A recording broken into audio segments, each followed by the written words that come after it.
Imagine her eyes locked onto yours, the world breathing heavy and slow in the shadows between you. The questions erupt unspoken. What is she truly feeling while you move, while you press deeper, while you become a weight inside her? Does she think of you, or someone else, the moment you cross the threshold? Psychology isn't a cold, clinical wall here. It's heat and haunting. Your habits and hers spiral in the dark, patterns and expectations humming just below the surface. You always wondered, does she feel the same ache, the same electricity, the same danger? Or is it only you searching for answers, desperate to translate every sigh and every shiver into a code, a confession, a sign that you are wanted, or perhaps only chosen? The truth is painful. You sense rejection in subtle pauses. You spot misunderstanding playing out in the arch of her back, in the way her lips sometimes twitch, words unsaid growing monstrous between heartbeats. This is the doorway Carl Jung warned about, the boundary that transforms friction into revelation or fracture. Not knowing what she thinks is agony. It's the raw edge where desire and fear make deals. Attraction here is not a formula, it's war, myth, and moment. And you, standing at the center, battle with your own confidence. Is your communication real, or just echo? When she closes her eyes, you pray she's seeing you, not the ghosts of others. Relationships are riddled with invisible battles, and every marriage is built on silent agreements never spoken. Trust, sometimes a joke. Understanding, a coin you keep flipping. The risk is adultery, emotional cheating, the sense you're never enough. You feel this edge in every movement. Every inhale. Every quiet, desperate hope for something more. You know what it means to lose yourself while searching for her. You want to unlock the map of her mind, draw lines between her cravings and the stories she stores deep in memory. The pain of uncertainty is the daily cost of wanting. She said yes. She came back. She let you inside her again. But what does that mean? You chase clarity that never arrives. Sometimes you wonder if she is only performing, playing the script handed to her by culture, by her own upbringing, by your expectations. Psychology whispers that her emotions are not just a mirror of your own. She is living in a different landscape entirely, one shaped by the endless negotiations between longing and control. When her body responds, you analyze every twitch, every moan, every subtle movement. Is she there with you, or somewhere lost inside her own narrative, counting the costs, measuring your worth against all the unspoken standards? You can feel her drifting, even as you pull closer. Your thinking collapses into a spiral of need. All the confidence you built outside the bedroom means almost nothing now. You're reduced to raw nerves, desperate for confirmation. The way she looks at you before, during, after, each one a riddle. In the hush, you taste the threat of emotional cheating, the way she might be thinking of someone else's hands, someone else's voice filling her head while her body welcomes yours. Is this adultery of thought? Betrayal in imagination? You wrestle with habits you cannot break, with emotions you cannot tame. As spouses, you both play roles, each hoping the mask slips enough to glimpse something real. But at the bottom is fear, a knowledge that trust, once lost, is almost never regained. The door to liberation is forged in fire. You must walk through your own pain, witness the truth of rejection, accept the weight of misunderstanding, stare into the mirror and see not just yourself, but the history of every lover who came before. Is there science here? Yes, the study of habits, the analysis of psychological triggers, the deep rivers of emotional response that run from childhood to chaos. But you are not a research subject. You are a body trembling, a soul reaching, a mind attempting to decode if what you feel is reflected in her eyes, her skin, her breath. Every relationship is built on the architecture of unfinished questions. When she pulls away, you feel divorce like a thunderclap. When she draws you in, you taste the possibility of understanding, brief, electric, terrifying. You try to communicate with her, but words are clumsy weapons. Attraction is not negotiated, it ignites or fizzles out, and the canyons between desire and safety are filled with the ghosts of old arguments, lost trust, moments where your soul fractured just a bit more. Her sensations are her own kingdom, guarded by moments you will never see. Does marriage mean ownership, or just residency in the ever-changing landscape of each other's bodies? The answer is more complex than you hoped. The habits you both maintain, the silent deals about what is allowed, become lines of battle. You think you know what she's feeling, but your certainties are smoke. This is street philosophy fused with science, belief twisted with fear. You are always a mystery to each other, and the pain is holy. She is not just a vessel for your longing. She is a universe, expanding and contracting, sometimes with you, sometimes without. Her sensations begin long before you touch her, and continue long after you have left. The emotions swirling inside her carry the weight of old lovers, childhood wounds, secret hopes for escape or intensity. You sense it in the moments when she withdraws, when her words grow brittle, when laughter vanishes and you're left with silence. This silence is cruel. It feels like doubt, or worse, contempt. You want more than anything to be the one who breaks through, the one who brings understanding, who repairs the ancient cracks in her soul. But Jung would tell you, her mind is a labyrinth. You are not the only traveler. Every habit she keeps is a key or a trap, every emotional response is a message encrypted. You ache to know the code. She is thinking while you are inside her. Thinking about pleasure, yes, but also about power, about the risks and the costs, about whether you are the safe harbor or just another mistake. The pain of not knowing is sharp, and you learn to live with the uncertainty. Confidence, your greatest weapon, can also be your downfall. You press deeper, hoping for revelation, hoping for surrender. In relationships, you rarely get what you think you want. In marriage, you are tested daily. Who can forgive, who can renew, who can survive the brutal honesty of epidermal truths? Trust fractures in moments, cracks echoing through the rooms you share. Emotional cheating is silent and devastating. She does not need to cross the line physically for betrayal to burn you alive. You wonder what she thinks when you are inside her. Are you enough? Is she comparing you, measuring you, calculating possibilities for escape or for more? Her sensations are layered, biology in collision with narrative, instinct fighting uncivilized logic, the past smashing into the present with every movement you make. You inhabit her, but can you ever truly know what you possess? Too often, spouses drift, each claiming territory of secrets, each hiding behind habits of avoidance or routine. Attraction is not a guarantee. It must be forged again and again, in the chaos of confusion and hope, in the sweat of mutual work. Jung said the greatest clash is between your inner world and hers. You live with the risk that understanding may always be partial, that some doors stay closed, some confessions are never spoken. Pain lingers. It shapes your thinking, your communication, your need to belong. The frustration offers a possible path, not to mastery, but to surrender. Not to conquer her sensations, but to honor them, to recognize the storm of emotions and trust that comes with true presence. Real liberation starts as a wound, you must let it bleed.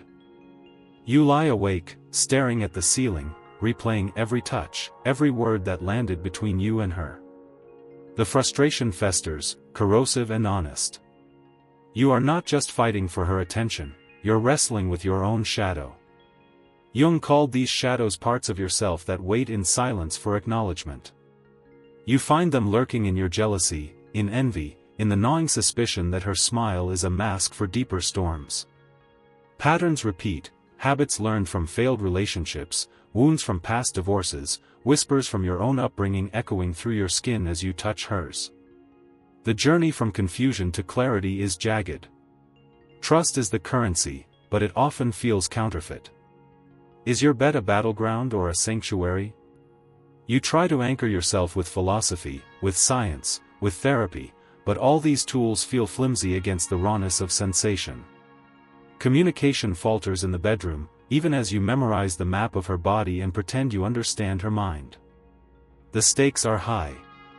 Cheating here is not just physical, it is an abandonment of understanding, a betrayal by omission. The pain is real. The risk enormous. Yet in this struggle, a silent force begins to grow inside you. It is the impulse toward inner strength, the call to transform agony into truth. Awareness is a slow burn. You wake up to the reality that sensation is only the surface. Beneath, there's an ocean of history, meaning, motive.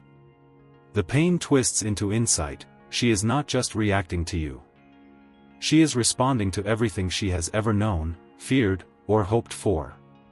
You want intimacy to be a clear channel, but you learn it's more like a folding labyrinth, each wall a memory, each turn a new question. You sense her uncertainty in the way she holds her breath, in the hesitation of her hands. Does she trust you enough to bring all of herself? Or is she waiting, always waiting, for signs you'll leave, for evidence she should guard the deepest part of her mind? Marriage, you realize, is not just a physical bond, it is a negotiation of secrets and revelations. Every act of union exposes a new level of vulnerability, every act of avoidance, emotional cheating in slow motion. Confidence must be rebuilt, brick by brick, through moments where you allow the pain to teach you. You start to see beyond the immediate. Attraction is no longer merely desire, it becomes the willingness to confront the unknown together, to communicate past the defenses, past the mistrust, past the scars left by other people's failures. Misunderstanding is the most persistent villain in any love story. You tell yourself stories to fill the silence between her words. You invent motivations, reframe moments, try to guess what she's really thinking while her body shifts under your hands. The frustration, the rejection, these things do not merely challenge your confidence, they break it and force you to rebuild differently. Jung offered a path, conscious awareness, meeting the other not as a perfect reflection but as a real and separate being. You grasp at this, awkward, stumbling. In communication, you learn the weight of every word, the necessity of listening not just to speech but to the absence of it. Divorce is what every couple flirts with when these miscommunications accumulate, when understanding becomes impossible, when trust is drowned out by suspicion and pain. Emotional cheating creeps in the form of half-truths, withheld affection, private fantasies never shared. What she is thinking when you are inside her may be hope, or it may be despair. You sense the distinction in her tone, in her posture, in the subtle temperature changes that no science will ever fully measure. The journey from confusion to awareness is violent. It requires the courage to dwell in uncertainty, to stop demanding, and to start discovering. Strength is forged in the furnace of frustration. Awareness was the ignition, but now you press into the fire, refusing to run from discomfort. You start to see patterns, her habits, your own. You trace their roots, knowing that healing is never a straight line. You approach her differently. Not as a prize, not as a mystery to be solved, but as a person in process. You rethink attraction, it's not a weapon, it's an invitation. In the thick of marriage, the myth of total understanding is discarded. You seek trust, moment by moment. You let go of old certainties and invite communication that risks rejection, risks the raw pain of showing yourself honestly. You find that liberation does not mean mastery, it means presence. Being there and letting yourself be changed by what you find. Adultery, whether physical or emotional, becomes less about crossing boundaries and more about neglecting to build bridges. You notice how easy it would be to cheat, to withdraw, to fantasize, to escape with someone who doesn't know you well enough to hurt you. But strength is grounded in remaining, in staying, in working through the ache. Relationships are not solved, they are lived, step by imperfect step. Pride falls away. What's left is something quieter, rarer, the will to remain open. Now real transformation flickers on the horizon. You've tasted the pain, understood the roots, and started to rebuild. You see her less as an enigmatic puzzle and more as a mirror for your own willingness to trust. Sensations grow more complex, layered with memory and hope, with the bruises of past betrayals, and the hesitant dance of renewed intimacy. You realize that what she thinks when you're inside her is not merely about you, it's about her own journey, her battle with vulnerability and desire, her longing to be seen wholly and not just touched. Understanding comes in pieces, not perfection. You find yourself changing, becoming more thoughtful, more attuned to her rhythms, less afraid of rejection because you recognize it as part of the process. Marriage, then, is not a destination but a practice. Confidence returns, not as arrogance but as deep-seated strength, a willingness to face the unknown and to nurture trust even when it threatens to collapse. You communicate with her more honestly, ask more questions, listen more deeply. The pain of misunderstanding transforms into the grace of learning to love with eyes wide open, leaving space for mystery and for reality's rough edges. Liberation isn't a lightning strike. It's a flicker, a recurring presence in the softest moments, often arriving in silence, hovering in the damp aftermath. You watch her breathe, aware that her thoughts ripple beyond your reach, and for once, you don't force your way in. You let the hush be sacred.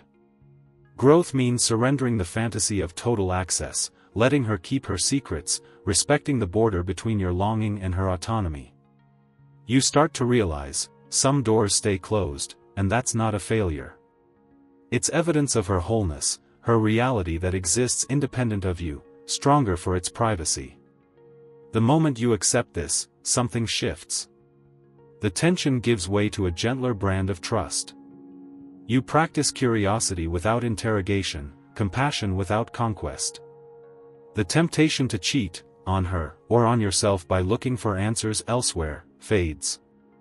You learn there is more power in holding space for her truth than in extracting it. Relationships grow deeper, richer, less fragile. The stormy search for certainty is replaced by small rituals of respect. You accept the limits of communication, the impossibility of perfect understanding. Instead, you lean into presence without demand, letting your confidence take new form, unhurried, undemanding, impossible to counterfeit. You look back at who you were, eager, anxious, ruptured by every sigh, every imagined slight. The pain is still real, but no longer rules you. Maturity isn't numbness. It's the willingness to risk hurt for something greater than avoidance, connection. You see now that habits are not chains, but choices. She senses this in you. Her posture relaxes. A new space opens, filled not with answers, but with safety. She admits her doubts, her wild longings, the ache she feels to be understood, seen, met where she is, not where you want her to be.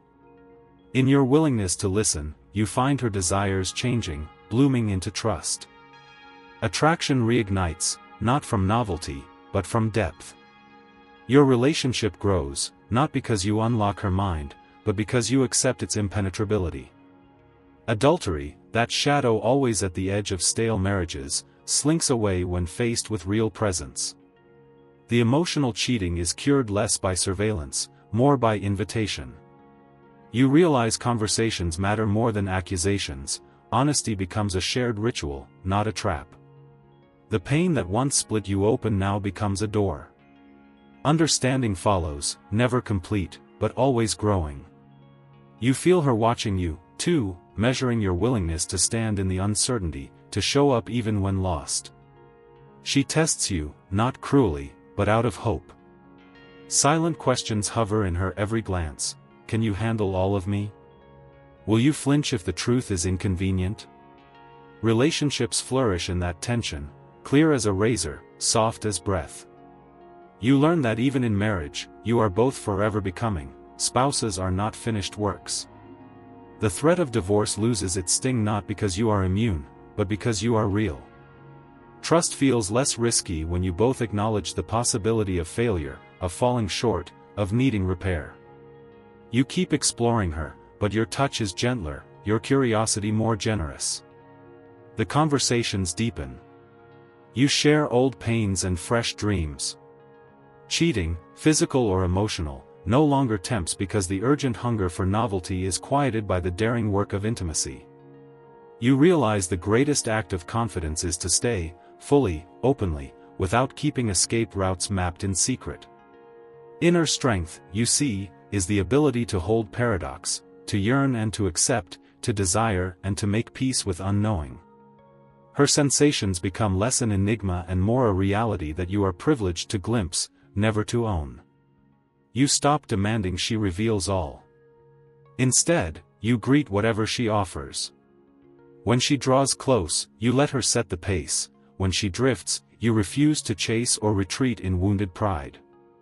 The old patterns, doubt, defensiveness, the hunger to be enough at any cost, give way to a greater faith in what's shared. You realize habits are not destiny. Communication is not warfare. Marriage is not a guarantee, nor adultery a certainty. The choice is always in the daily practice of trust. Can I be present through confusion? Can I listen past my own fear? Attraction is reimagined. It blooms not in conquest, but in awe, in witnessing both her pleasure and her pain without flinching. The more you honor her autonomy, the more she desires your closeness. The more you respect her silences, the more she confides. The pain of not knowing transforms into the joy of discovery, again and again, across 1,000 encounters. You come to see that the 5 secrets of her sensations are not hidden codes or magic tricks. They are simple, stubborn truths. Her mind is her own. Her emotions have history. Her habits are not against you, they are for her. Trust cannot be extracted, it must be offered. And finally, understand this, your own strength is tested in the spaces between what you know and what you cannot claim. Liberation is living with that tension. It is seeing her humanity, her freedom, her shifting desires, and meeting them with neither fear nor entitlement. Marriage becomes a living practice, not a static prize. Cheating, whether physical or emotional, fails to tempt, because what you have found is infinitely more precious, reality, raw and unfinished, shared between 2 unguarded souls. No more games. No more measurement. Only the constant, courageous choice to stay present, to listen, to witness what is real without needing to conquer it. In the quiet aftermath, it's no longer about the mysteries you cannot solve, but the devotion you choose to show. You notice how easily the mind can slip back into old fears, how swiftly suspicion can rise, her phone lighting up in bed, her eyes wandering elsewhere in a crowded room. The thoughts come, sharp as glass. Is she bored? Is she faithful in mind and body? You feel them, but this time, you don't let them dominate.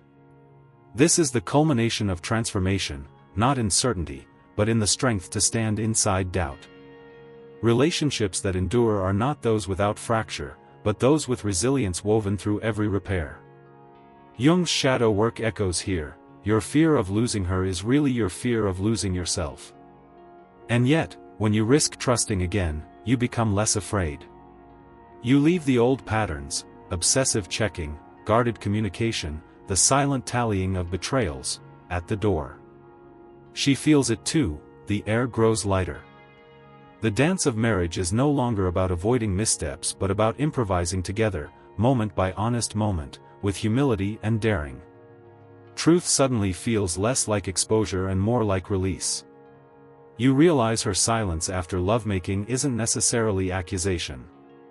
Sometimes, it's satisfaction. Sometimes it's introspection. Sometimes it's weariness, born not from disinterest, but from the complexity of being herself in a world that rarely stops demanding. You learn to see her in the full context of who she is, partner, lover, sometimes adversary, always a person with her own tides, not just a reflection of your need. You let love become porous, willing to let go of performance. Communication grows deliberate, there are words for doubt, and space for hope. You witness her not for what she gives you, but for who she insists on being. You allow her privacy, not out of resignation, but as a form of respect. The old specter of emotional cheating fades. You realize she can have thoughts and fantasies unrelated to you, and still be deeply yours, present, invested, loyal in the ways that matter. Trust, you see, isn't about surveillance, it's about breathing together, through the risk. Now, intimacy becomes a shared creation, not a competition.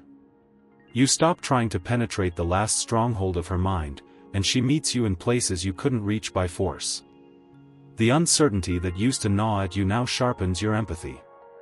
You look for what's true in every moment, her hand tightening in yours, her body relaxing only when she feels safe, her laughter blooming in conversation that runs late into the night.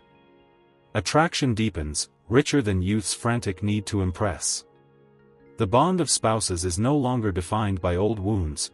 Divorce is a ghost that recedes, unneeded, when you both choose to inhabit the present. Failure is no longer fatal, it's a sign to pay attention, to recommit. Marriage ceases to be an armor against loneliness, and becomes instead the ground where you both build and rebuild what home means. Her sensations, her secrets, her unique rhythm, these things become the music you listen for, not the locks you try to break. Together, you write a new story, two strong, flawed, vividly alive people risking connection in each small, sacred, dangerous moment. What remains, after the struggle, is humility. You cannot know everything about her. You cannot own every sensation or banish every doubt. Love, as Jung described, is the confrontation between self and other, between your projections and her reality. The longing to fully understand becomes the discipline to sit calmly with what you don't. The pain you once fought is the proof you cared enough to want more. Trust rebuilt is stronger than trust untested, understanding hard-won is more lasting than easy harmony. You become the kind of spouse who asks and listens, who says, "I was wrong," who names the ache instead of dulling it. Cheating, in all its forms, is revealed not as a symptom of her mystery but as a failure to show up, to stay present, to risk seeing her whole. You make a habit of presence, an art of forgiveness, a prayer out of the daily mess.